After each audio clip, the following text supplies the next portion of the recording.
Bonjour à tous. Vous suivez Instant Vérité dans Matin Bonheur. Bienvenue si vous nous rejoignez. 10 ans après le début du processus de réconciliation nationale, en 2011, les initiatives politiques et institutionnelles sont jugées peu efficaces par certains observateurs. De la commission Dialogue, Vérité, Réconciliation à l'indemnisation des victimes, en passant par la CONARIV, la commission nationale pour la réconciliation et l'indemnisation des victimes, les actes de réconciliation et de réparation des torts n'ont pas convaincu des victimes, se sentent toujours exclues des différentes démarches. Aujourd'hui, elles veulent être au cœur du processus de réconciliation à la faveur de la création du ministère de la Réconciliation nationale. Alors, les victimes sont-elles les clés de la réconciliation nationale? Peuvent-elles apporter que peuvent apporter les victimes à la réconciliation nationale, mesdames et messieurs, que recherchent réellement les victimes? Isiaka Diaby est sur le plateau de Instant Vérité pour parler de l'apport des victimes à la réconciliation nationale. Isiaka Diaby est le président du collectif des victimes en Côte d'Ivoire, CVCI, créé en 2001. Voilà, bonjour Isiaka Diaby. Bonjour madame. Merci d'être venu. Merci à vous également. Alors, Isiaka Diaby, vous êtes le président du collectif des victimes en Côte d'Ivoire, CVCI, créé donc en juin 2001. Alors, combien de victimes compte le collectif et comment les aidez-vous à reprendre goût à la vie? Le collectif des victimes en Côte d'Ivoire regroupe aujourd'hui 16 000 adhérents, que nous appelons des membres. Et nous avons mis en place des programmes d'action en vue de réaliser la restauration de leur dignité. En gros. Oui, ces programmes d'action, c'est quoi exactement? D'abord, ça commence par la phase d'identification et puis ensuite la classification des victimes en fonction des violations de droits subis. Et ainsi, après cette étape, là, nous menons des plaidoyers auprès des autorités politiques afin que des actions d'avertissement soient menées en leur faveur. D'accord. Alors, quelle aide ou soutien ont bénéficié les victimes, membres du collectif, depuis le lancement, je vais dire, des opérations d'indemnisation des victimes? D'abord, la reconnaissance de leur résistance en tant que telle, et ensuite des actions en vue de la prise en charge, diverses prises en charge, notamment médicales, en faveur des personnes qui portaient encore des stigmates de violences subies.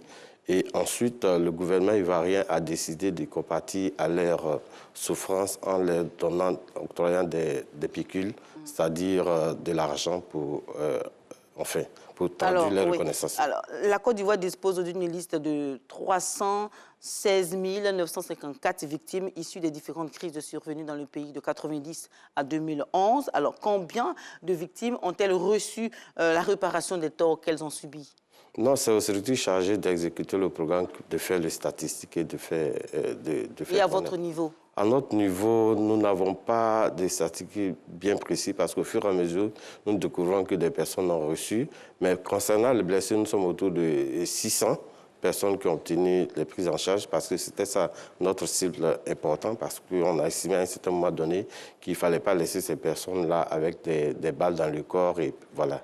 Alors, quel est votre commentaire sur les différentes démarches entreprises par les institutions mises en place pour l'indemnisation des victimes?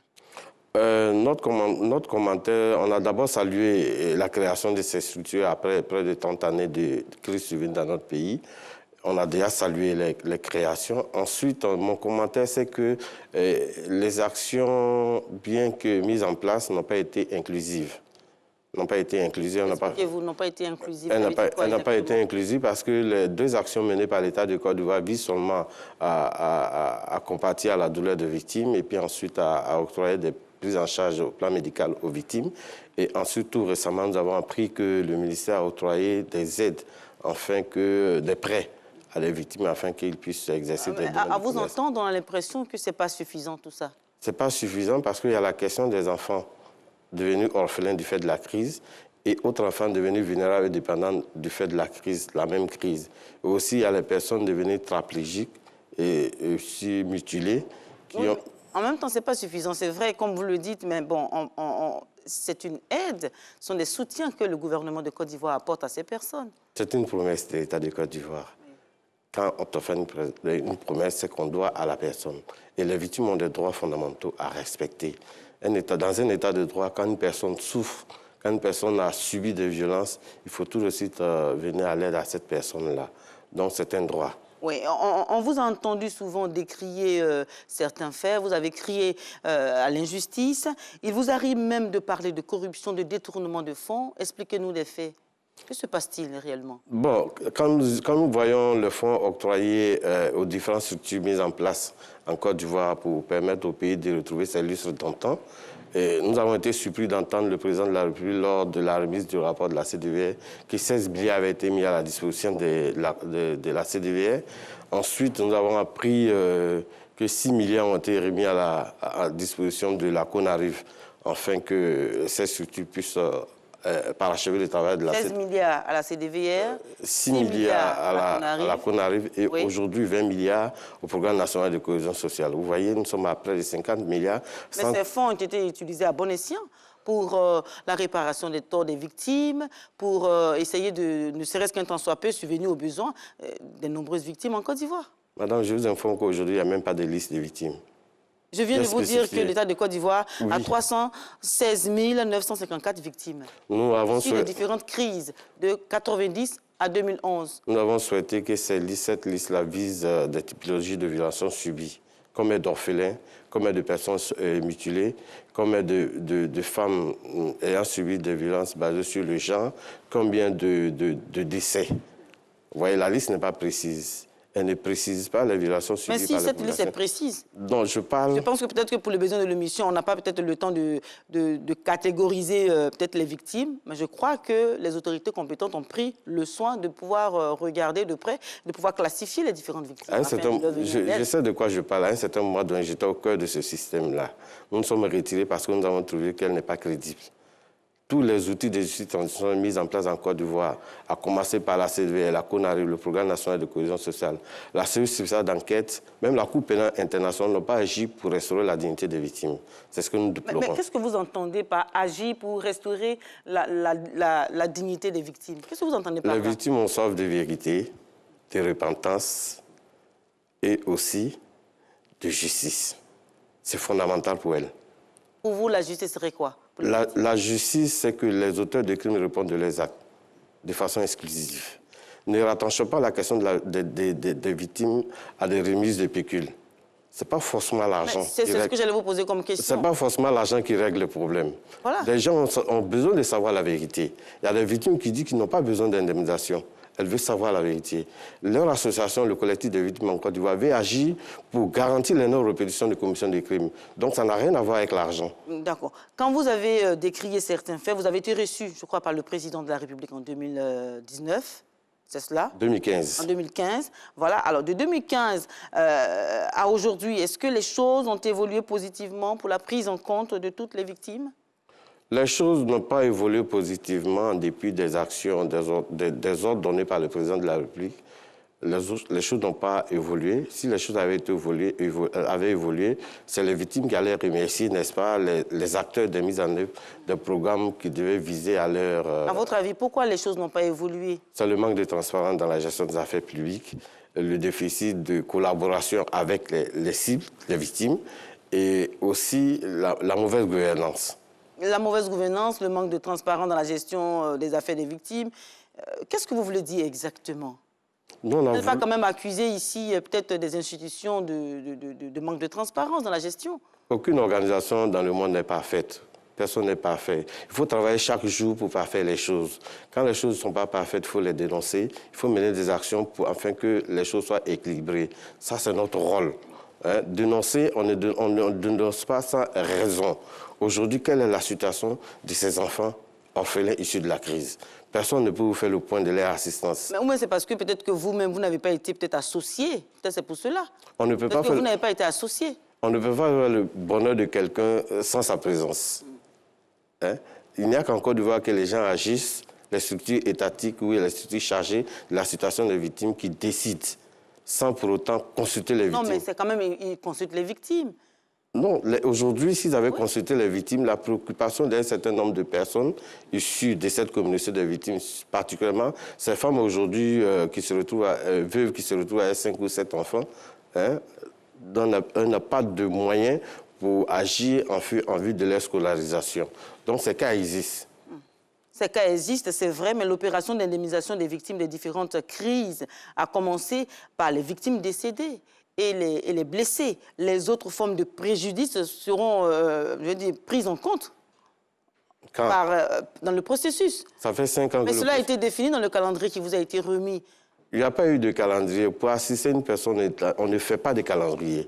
Il faut agir assez rapidement. Non, monsieur, en fait, ce que j'essaie de vous dire, c'est que les choses se font étape par étape. Qu'est-ce qui fait que les choses se font étape par étape? Les victimes, les ayants droit des victimes décédées ont reçu des indemnisations. Les blessés ont reçu les réparations par les services médicaux et tout cela. Maintenant, les autres formes de préjudice, selon ce qui a été dit par le gouvernement, seront prises en compte dans le processus. Tout ne peut pas se faire en même temps.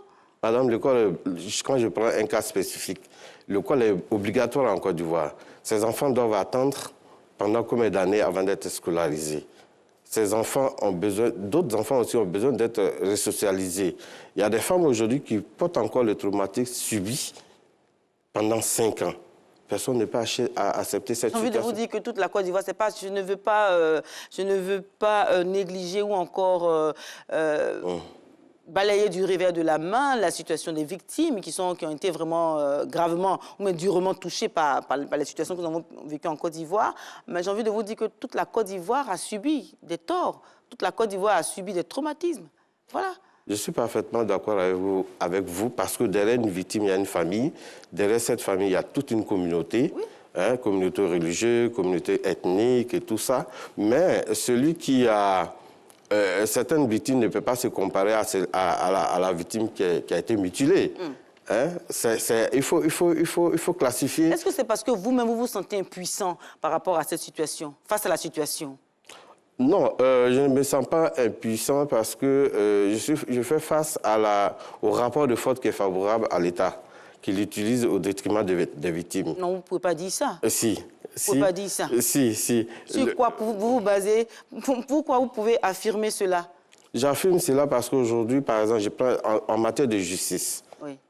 Quand les lois d'amnistie sont décidées jusqu'à leur exécution, est-ce que l'État de Côte d'Ivoire a plus le soin de consulter les victimes, les personnes concernées? Non. Est-ce que les lois d'amnistie, le fait d'amnistier, vous pouvez parler justement en 2018 de l'ordonnance d'amnistie prise par le président de la République qui a amnistié 800 détenus. Mais est-ce que ça, c'est pas permettre la réconciliation nationale en Côte d'Ivoire? Ce n'est pas la seule loi d'amnistie. Depuis 2003, la Côte d'Ivoire a connu au moins 6 lois d'amnistie. Oui, mais est-ce que jusqu'à Houphouët-Boigny, c'est un facteur... Oui, c'est un facteur de réconciliation. Non, c'est un facteur de promotion des regains de violence et de commission de crimes irrélatifs. Donc vous ne voulez pas qu'il y ait des lois d'amnistie, vous ne voulez pas qu'il y ait peut-être de réconciliation, vous ne voulez pas que d'autres personnes sortent de prison, vous n'en voulez pas? Non, il faut que ces personnes répondent de leurs actes. Il n'y a que la justice répressive et réparative qui peut garantir les non-répétitions de commission de crimes de masse. Et aussi, au travers des actions des procédures de dialogue, vérité et réconciliation, ça peut aussi permettre de garantir les non-répétitions de commission de crimes de masse par la manifestation de la vérité, la repentance et le pardon consécutif. Alors, le collectif pense que les victimes n'ont jamais été associées au mécanisme d'indemnisation depuis les différentes étapes. C'est ce que vous venez de dire encore. Alors, à votre avis, quelle serait la meilleure manière de vous associer? La meilleure manière de nous associer, je vous informe que le CVCA... La réponse à la question, la meilleure manière... La meilleure manière, c'est de nous insérer afin que nous agissons pour que l'État de Côte d'Ivoire cible les facteurs probants de réconciliation. Et vous, les facteurs probants de réconciliation, c'est quoi exactement? La repentance, par exemple. La justice, de façon inclusive. D'accord. Alors, pensez-vous que l'indemnisation des victimes, tout cela pourrait permettre, je vais dire, pourrait faciliter, pour m'exprimer ici, la réconciliation nationale? Absolument. Parce que nous estimons que c'est un droit fondamental aux victimes. D'accord. Alors, pour vous, aujourd'hui, quel serait l'apport des victimes donc, à la réconciliation nationale? L'apport des victimes à la réconciliation nationale, c'est ce que je viens de rappeler tout à l'heure, aider les structures étatiques chargées d'exécuter le programme à cibler les facteurs probants pour réaliser la réconciliation. Et mener aussi des actions en synergie avec ces structures afin que... Oui. Oui, une dernière question. Qu'attendez-vous donc du nouveau ministre de la Réconciliation nationale rapidement? Nous attendons du ministre que, enfin, comme l'a promis le Premier ministre, qu'il agisse en synergie avec les victimes pour permettre à la Côte d'Ivoire de retrouver ses lustres d'antan. Bien. Alors, Isiaka Diaby, merci d'être venu donc à Instant Vérité, C'est moi qui vous remercie. apporter votre contribution au débat relatif à la réconciliation en Côte d'Ivoire. Vous êtes donc le président du CVCI, le collectif des victimes en Côte d'Ivoire. Mesdames et messieurs, c'est donc la fin de cette rubrique, même pas de matin bonheur. Donc, restez avec nous sur RTI 1. Avant donc la suite du programme, recevez la publicité.